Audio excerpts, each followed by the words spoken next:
Today I will show you how you can simulate a scan body temperature in your VIVO Y22s.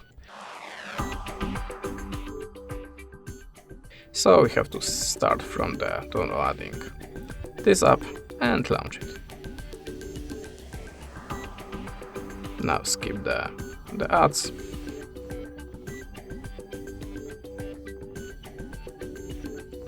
and go to the simulation section. Now turn off these sliders and hold your finger again to start the scan.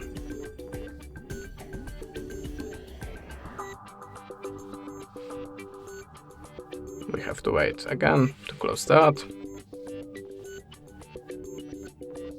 And have you see, this is my result. If you want to save it, just tap on this button and confirm it by save. That's it. Thanks for watching. Leave us a subscribe or a comment, and goodbye.